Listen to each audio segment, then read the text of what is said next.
মহান আল্লাহ সুবহানাহু ওয়া তাআলার দরবারে অজস্র অগণিত শুকরিয়া আদায় করছি, যিনি আমাদেরকে পবিত্র মাহে রমাদান মাসের পঞ্চম জুমা, শেষ জুমা তথা জুমাতুল বিদা এর দিনে আমাদেরকে অসংখ্য লোকের মাঝ থেকে যাচাই করে বাছাই করে পবিত্র জুমার নামাজ আদায়ের লক্ষ্যে তার এই পবিত্র ঘর তথা মসজিদে আসার এবং বসার মতো তৌফিক দিলেন। সে মহান রব্বুল আলামিনের দরবারে দেহের সমস্ত শক্তিকে গলার কাছে এনে সকল ভালোবাসাকে এক করে সবাই একযোগে জোরে সোরে শুকরিয়া আদায় করছি, বলছি আলহামদুলিল্লাহ। আবার বলছি আলহামদুলিল্লাহ। আল্লাহুম্মা তাকাব্বাল মিন্না ইন্নাকা আনতাস সামিউল আলিম ওয়া তুব আলাইনা ইন্নাকা আনতাত তাওয়াবুর রহিম। হে আল্লাহ, আমাদের থেকে আমল কবুল করুন। নিশ্চয়ই আপনি সর্বশ্রেষ্ঠা, আপনি সর্বাজ্ঞ। আমাদের তাওবা কবুল করুন। নিশ্চয়ই আপনি তাওবা কবুলকারী ও পরম দয়ালু। আমরা আল্লাহ তাআলার কাছে তাওবা করে নিলাম, ক্ষমা চেয়ে নিলাম আল্লাহ তাআলার কাছে। রমজান মাস চলে গেল, আজকেই তো শেষ। আল্লাহ তাআলা আমাদের অত্যন্ত ভালোবাসেন বিধায় একটা মাস দিয়েছিলেন বোনাস হিসেবে, যে মাসে আমলগুলোকে আল্লাহ তাআলা অনেক গুণ বাড়াইয়া দেন। ফরজ নফল হয় ফরজের সমান, ফরজ হয় তার 70 গুণ। এরকম একটি মাস আল্লাহ আমাদেরকে দিয়েছিলেন, আমাদের মাস থেকে চলেও যাচ্ছে। সম্মানিত হাজরিন, আগামী রমজান আমরা পাবো কিনা জানি না। দীর্ঘ একটি বছর পরে আবার এই রমজানের রোজা আসবে। তো আল্লাহর কাছে দোয়া করি, আল্লাহ যেন আমাদের সকলকে পরের বারের রোজাগুলো রাখার তৌফিক দান করে। সকল বলুন আমিন। সম্মানিত হাজরিন, রমজান মাস চলে যাচ্ছে। আমাদের রমজানে যে অভ্যাসগুলো আমরা করেছিলাম, যে গুণগুলো আল্লাহ আমাদের দ্বারা আমাদের যে গুণগুলো অর্জন করার জন্য রমজান মাস দিয়েছিলেন, যা অর্জন করেছি সেগুলো যেন আঁকড়ে ধরতে পারি, আল্লাহ সেই তৌফিক আমাদেরকে দান করুন। সকল বলুন আমিন। সম্মানিত হাজরিন, আমরা বরকতপূর্ণ একটি মাস রমজান মাস পালন করেছি। আমরা রোজা রেখেছি, নামাজ পড়েছি, কোরআন তেলাওয়াত করেছি, কেউ দান সাদকা করেছি। আমরা এমন একটি মুহূর্তে, এই মুহূর্তে দাঁড়িয়েছি যখন সেই বরকতপূর্ণ মাস রমজান মাস আমাদের মাঝ থেকে চলে যাচ্ছে। সম্মানিত হাজরিন, এই মাসটা যেমন তেমন কোনো মাস ছিল না, এটা ছিল প্রশিক্ষণের একটি মাস। প্রশিক্ষণ আল্লাহ তাআলা দিয়েছেন। যারা বিভিন্ন বিদ্যালয়, বিভিন্ন মাদ্রাসা কিংবা স্কুলে চাকরি করে, তাদেরকে সরকার মাঝে মাঝেই বছরের বিভিন্ন সময় প্রশিক্ষণের জন্য বিভিন্ন জায়গায় নিয়ে যান। তাদেরকে বিভিন্ন নতুন নতুন আঙ্গিকে কিভাবে শিক্ষা প্রদান করতে হবে, বাচ্চাদেরকে কেমনে শিখাতে হবে, কেমনে কি কলা কৌশল লাগবে, সেগুলো শেখানোর জন্য সরকার তাদেরকে নিয়ে যায়। আল্লাহ তাআলা আমাদেরকে সেই একটি মাসে আমাদেরকে সেই প্রশিক্ষণ দিয়েছেন। কি প্রশিক্ষণ দিয়েছেন? কেমনে করে খারাপ কাজ থেকে বিরত থাকতে হয়, কেমনে করে অসহায়, এতিম, গরিব, মিসকিন কেমনে করে না খেয়ে থাকে, আল্লাহ তাআলা সেটা না খেয়ে থাকার কষ্টটা, একটা মাস দিনের বেলা না খেয়ে থেকে মানুষকে আল্লাহ সেটা বুঝাইলেন। অন্যের কষ্ট কেমন হয় একটা মাস একটু অনুভব করো, ঠিক কিনা? আমরা সেটা অনুভব করার জন্য আল্লাহ তাআলা এই মাসটা দিয়েছেন। যেন অনুভব করতে পারি আপনি তো ভালো আছেন, আপনি খেয়ে পরে খুব ভালো আছেন, কিন্তু আরেকটা মানুষ খাইতে পারে না, দুবেলা খাইতে পারে না, ঘুমাতে পারে না, রাস্তায় ঘুমায়, দুপুরে খাইলে রাতে খাইতে পারে না, রাতে খাইলে সকালে খাইতে পারে না, সকালে খাইলে দুপুরে দুপুরে খাইতে পারে না। সেই মানুষটা কেমনে থাকে, না খাওয়ার জঠর বেদনা, এটা যাতে আপনি আমি অনুভব করতে পারি, আল্লাহ তাআলা সেই জন্য এই রমজান মাসটা আমাদেরকে দিয়েছেন। সুবহানাল্লাহ।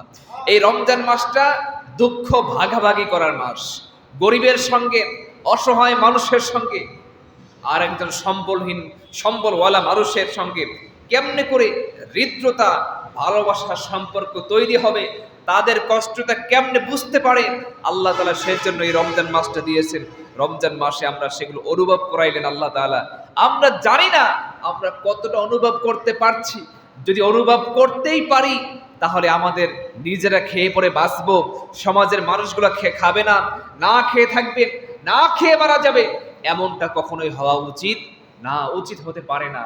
ইমাম গাজালি রহমাতুল্লাহি আলাইহি বড় একজন আল্লাহর ওলি ছিলেন।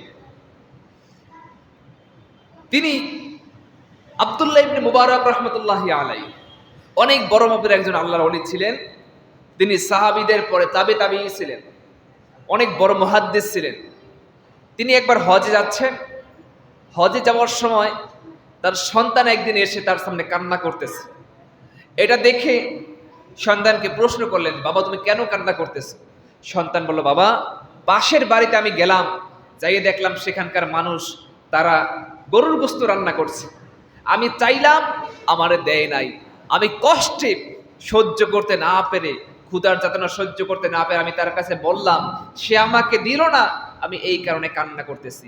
ইমাম গাজালি চিন্তা করলেন যে আমি আমার সন্তানটারে কাদায় রাইখা যাব, তার চোখের পানিটা বন্ধ করে আমি যাই। সন্তানের কথা মতো চলে গেলেন পাশের বাড়িতে। পাশের বাড়ি যাই দেখতে যে ঠিকই গোশত রান্না করছে। যে প্রশ্ন করলেন, ভাই আমার সন্তানকে আপনাদের বাড়িতে আসছিল? হ্যাঁ আসছিল। গোশত চাইছে? হ্যাঁ চাইছিল। দেন নাই কেন? বলছেন, হে ইমাম গাজালি, আপনি তো ধনী মানুষ, আমরা তো গরিব মানুষ, আজ কয়েকদিন যাবত আমাদের ঘরে কোনো খাবার নাই, কাজ করতে গিয়েছিলাম, কাজ পাই নাই, আমি কোনো কাজ পাই নাই, শেষ পর্যন্ত দেখলাম পানির ভিতর থেকে, নদীর ভিতর থেকে একটা মরা গরু যাইতেছে, সেই মরা গরুটা সাইডে টেনে এনে সেখান থেকে কিছু গোশত কাইটা আমরা এসে রান্না করে খাইতেছি।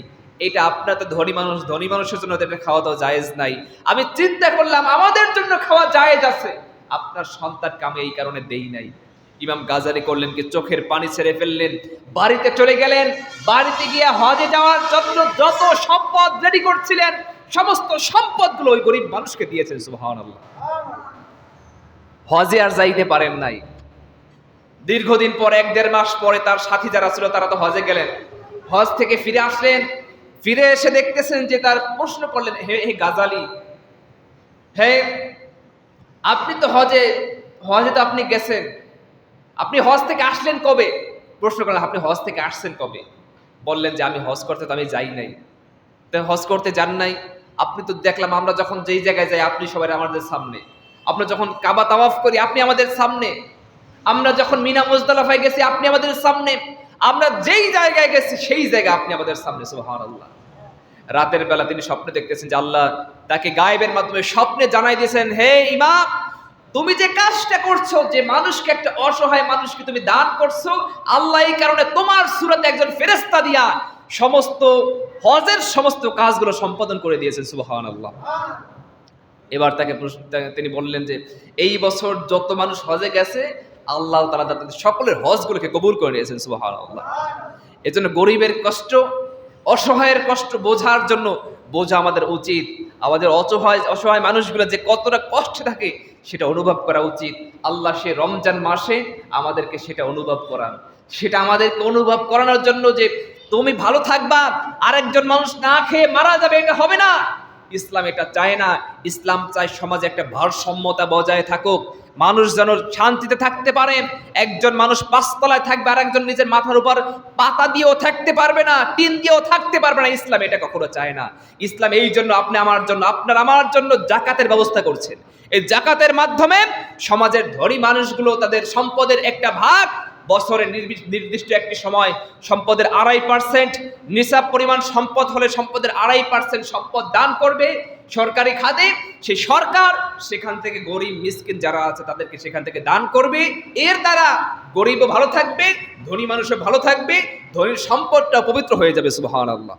সম্মানিত হাজিরিন, তো সেই রমজান মাস এটা আল্লাহ তাআলা দিয়েছেন, এটা তাকওয়া অর্জনের মাস, আল্লাহ ভীতি অর্জনের মাস, আল্লাহর ভয় অন্তরে অর্জনের মাস।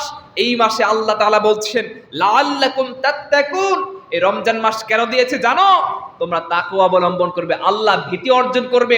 যেই ভীতির কারণে তুমি রমজান মাসে সারাদিন না খেয়ে থাকো, যে ভীতির কারণে, আল্লাহর ভয়ের কারণে, আল্লাহ ভীতির কারণে সারাদিন না খেয়ে থাকো, কেউ দেখে না তারপরও এক ফোঁটা পানি খাইতেছো না, কেউ দেখে না তারপরও লুকাইয়ে লুকাইয়ে অন্য কোনো জায়গায় যে কিছু খাইতেছো না, আল্লাহ তাআলা বলেন এটাই আল্লাহ ভীতি। আল্লাহ সব কিছু দেখেন। রমজানে যেমনি আল্লাহ ভীতির কারণে দিনের বেলা কিছু খাও না, রমজানের বাহিরেও আল্লাহ ভীতির কারণে সকল প্রকার হারাম কাজগুলোকে বর্জন করতে হবে, ঠিক কিনা? যদি বর্জন করতে পারেন তাহলে আপনি আল্লাহ ভীতি অর্জন করতে পারেন, তাকওয়া অবলম্বন করতে পারেন। এটাই হলো তাকওয়া। হযরত ওমর রাদিয়াল্লাহু তাআলা আনহু একদিন উবাই ইবনে কাব রাদিয়াল্লাহু তাআলা আনহুকে প্রশ্ন করলেন, ভাই আমি তাকওয়া সম্পর্কে ভালোভাবে একটা ধারণা নিতে চাই, আপনি আমাকে তাকওয়ার একটা ধারণা আপনি আমাকে দেন। তিনি বললেন, ভাই ওমর, আপনি কোনোদিন কি এমন কোন ঝাড়ের ভিতর থেকে কি আপনি কখনো গেছেন নাকি যে ঝাড়ের ভিতরে প্রচুর পরিমাণ ডালপালা কাঁটা যুক্ত ঝাড় থেকে আপনি কখনো গেছেন নাকি? হ্যাঁ গেছি। সেখান থেকে আপনি কিভাবে গেলেন? ওমর বলছেন, আমি অত্যন্ত আটো-সাটো হয়ে নিজের শরীরটাকে কাপড় চোপড়কে গায়ের সঙ্গে জড়াই বেঁধে আটো-সাটো হয়ে আমি সেই ঝাড়ের ভিতর থেকে গেছি। উবাই ইবনে কাব রাদিয়াল্লাহু তাআলা আনহু বললেন, ভাই ওমর, তাকওয়ার উদাহরণটাও হলো এমন, সমাজে হাজারো অন্যায় কাজ থাকবে, হাজারো খারাপ কাজ থাকবে, পাপের কাজ থাকবে, তার ভিতর থেকে তুমি এমন ভাবে চলে যাবে সকল প্রকার খারাপ কাজ তোমাকে স্পর্শ করতে পারবে না। সুবহানাল্লাহ। এই তাকওয়াটাই হচ্ছে এমন তাকওয়া, অন্যায় কাজের ভিতর থেকে সকল অন্যায় কাজ চলবে, খারাপ কাজ চলবে, এর ভিতর থেকে এমন ভাবে চলতে হবে বাইং মাছের মতো। বাইং মাছ থাকে হলো কাদার ভিতরে, সেই কাদা ভিতর থেকে আপনি যখন উঠাইবেন দেখবেন যে এর চাইতে মনে হয় যে পরিষ্কার আর কেউ নাই। আপনার মানে পৃথিবীর সবচেয়ে সুন্দর মানুষও মনে হয় ওর চাইতে ওর কাছে অসুন্দর মনে হয়, কারণ এত সুন্দর, এত কাদার ভিতর থাকার পরও এমন পরিষ্কার হয়। তাকওয়াবান ব্যক্তিও এমন হবে, সে যেখানে অন্যায় কাজ থাকবে তার ভিতর থেকে এমন ভাবে যাবে